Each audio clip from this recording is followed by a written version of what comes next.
ভদ্রলোক বুঝতে পারলেন যে তার মেয়ে ভবিষ্যৎ দেখতে পারে, কিন্তু এই বিষয়টা তিনি কাউকেই জানালেন না। এই ঘটনার পর বাবা সবসময় একটা ছোট্ট 5 বছরের বাচ্চা মেয়ের ভবিষ্যৎ সম্পর্কে জানার অসাধারণ ক্ষমতা ছিল। এটা তার পরিবারের লোকজন জানতো না। একদিন মেয়েটা আর তার বাবা ঠাকুর ঘরে বসেছিল। হঠাৎ মেয়েটা ঠাকুরের সামনে গিয়ে প্রার্থনা শুরু করলো, ঠাকুর, আমার বাবাকে ভালো রাখো, আমার ঠাকুমাকে ভালো রাখো, আমার মাকে ভালো রাখো, কিন্তু আমার দাদু। এই বলেই মেয়েটা থেমে গেল।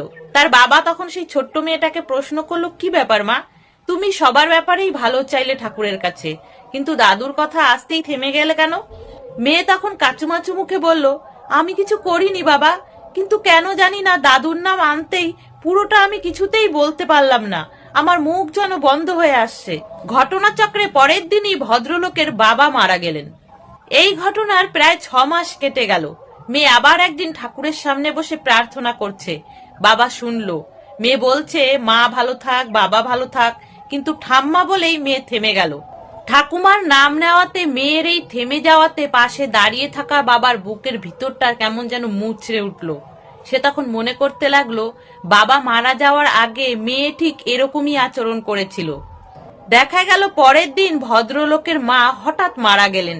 ভদ্রলোক বুঝতে পারলেন যে তার মেয়ে ভবিষ্যৎ দেখতে পারে, কিন্তু এই বিষয়টা তিনি কাউকেই জানালেন না।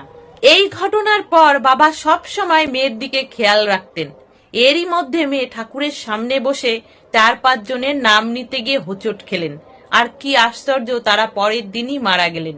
এই ঘটনার প্রায় বছরখানেক কেটে যাওয়ার পরে বাবা আবার একদিন খেয়াল করলেন, মেয়ে ঠাকুর ঘরে বসে প্রার্থনা করছে, মাকে ভালো রাখো, কিন্তু বাবাকে, বলেই মেয়ে থেমে গেল।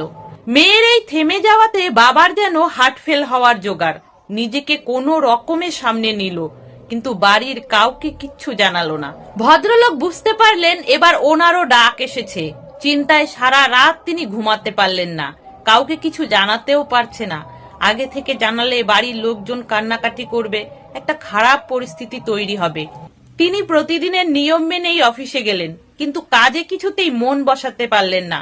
হাফ ডে ছুটি নিয়ে এখানে ওখানে সেখানে ঘুরে বেড়ালেন, কিন্তু ঘুরে বেড়াতেও আর তার ভালো লাগছে না। মনটা কিছুতেই শান্ত হচ্ছে না, কেমন যেন একটা কষ্ট গলার কাছে দলা পাকিয়ে রয়েছে।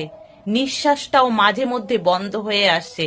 ভদ্রলোক অনুভব করলেন একেই হয়তো বলে মৃত্যু যন্ত্রণা।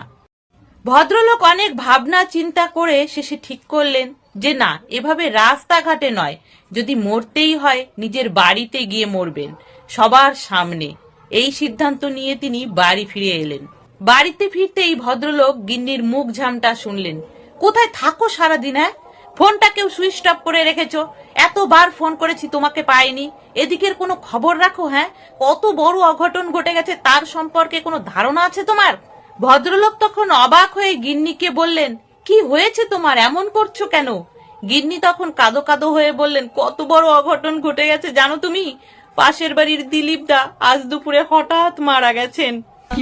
ভদ্রলোক গিন্নির মুখে এই কথা শুনে মাথায় হাত দিয়ে মেঝোতে থাপ করে বসে পড়লেন।